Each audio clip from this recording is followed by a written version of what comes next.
Aujourd'hui, on se retrouve pour une nouvelle vidéo, première vidéo de la saison 2021-2022. Comme vous avez pu le voir, toute la programmation est dans la précédente vidéo YouTube.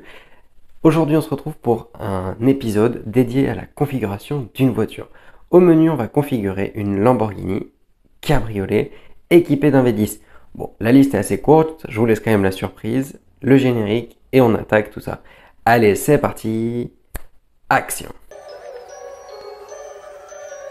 Donc on arrive sur le configurateur de cette fameuse Lamborghini. Finalement on va partir sur une version coupée.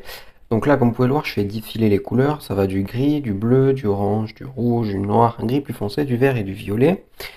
Je suis parti sur une version coupée plutôt que Spider parce que j'ai pas réussi à ouvrir le configurateur sur la version Spider. Moi personnellement j'aime bien ce bleu là, le rouge et le violet. Je trouve que c'est des couleurs qui vont pas mal. Après, en vrai, l'orange rend pas trop mal sur le configurateur moyen. Donc je pense qu'on va partir sur le rouge.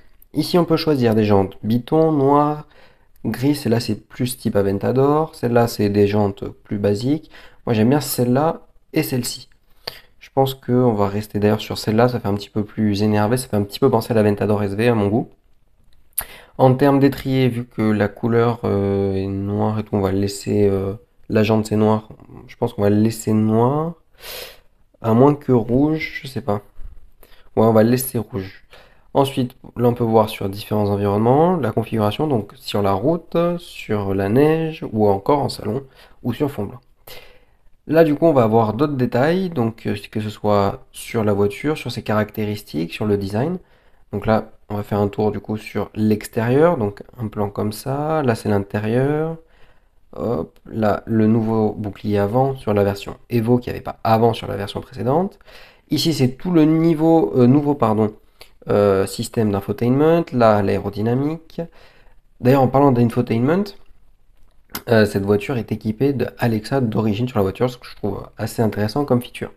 Ici, on retrouve le gros V10 atmosphérique préparé par Lamborghini, 100% atmosphérique, pas de turbo, pas d'hybridation, c'est de l'essence 100%, rien d'autre, et un plaisir auditif incroyable. Et d'ailleurs, là on peut voir la rotation 3D du moteur, donc comme on peut voir avec les collecteurs, les culasses, etc. On a un système, comme on peut le voir sur la cinématique ici, de suspension améliorée par rapport à la version normale, sachant que celle-ci est une version roue arrière motrice, c'est-à-dire RWD, donc c'est une propulsion, contrairement à la version normale qui est en 4 roues motrices. Ça va permettre notamment, comme on peut le voir sur ce picto-là, des conduites plus dynamiques et permettre notamment des petites dérives. Ici, on a la boîte à double embrayage qui est assez rapide, contrairement à la boîte de l'Aventador qui a simple embrayage. Là, c'est le système 4 roues motrices, bon, nous, ça ne nous concerne pas. Et là, on retourne sur l'interface. Là, on va voir quelques caractéristiques. Là, on voit les services connectés, donc notamment Alexa et tout ce genre de choses.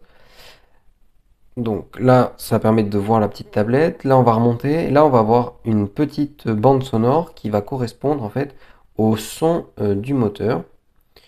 Donc, on va se caler dessus.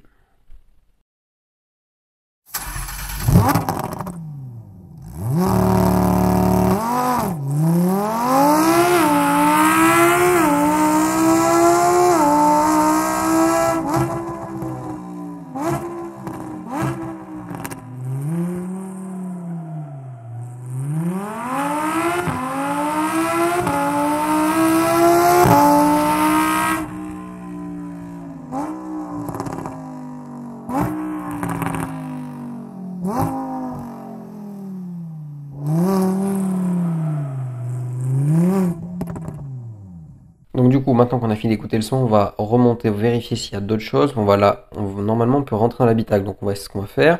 Donc là, on voit l'intérieur donc en 3D. Là, on peut changer l'environnement. Alors, on peut se balader. C'était ça que je cherchais en fait. On va se remettre en studio. Je trouvais que c'était plus joli. Donc là, par contre, ça fait un peu bizarre parce que ça fait plus joli sur les photos. Ça fait un peu artificiel ici. Là, on voit les énormes palettes en carbone derrière le volant. Là, le nouvel écran, les deux aérateurs en haut. Et puis le bouton rouge en bas, c'est évidemment le bouton de démarrage. Derrière le volant, on va retrouver des compteurs digitaux. Là, on voit les jolis sièges baquets. Donc là, la configuration est intérieure jaune, grise, noire. Je pense que c'est les trois tons principaux. Là, on voit les sièges carbone, la baie moteur. Et depuis l'extérieur, voilà. Alors, c'est pas la configuration qu'on a choisie, vu que moi c'était plutôt une rouge. Donc là, on voit le nouveau béquet arrière, les échappements type Performante qu'il n'y avait pas avant. On voit les poignées affleurantes, cette ligne très affûtée de l'avant, et puis ces feux que je trouve vraiment très agressifs. On va remonter plus haut, voir s'il y a d'autres choses qu'on peut regarder. Voilà, donc là on voit les performances, donc par exemple 0 à 100 3 secondes 3, plus de 300 km/h en vitesse de pointe. Et on a fait le tour. J'espère que cette vidéo vous a plu. Dites-moi en commentaire si vous auriez fait d'autres choix et dites-moi également en commentaire si vous voudriez que je configure une autre voiture et un modèle particulier.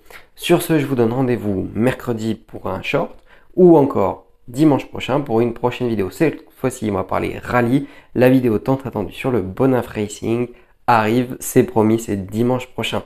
Sur ce, portez-vous bien et à la prochaine.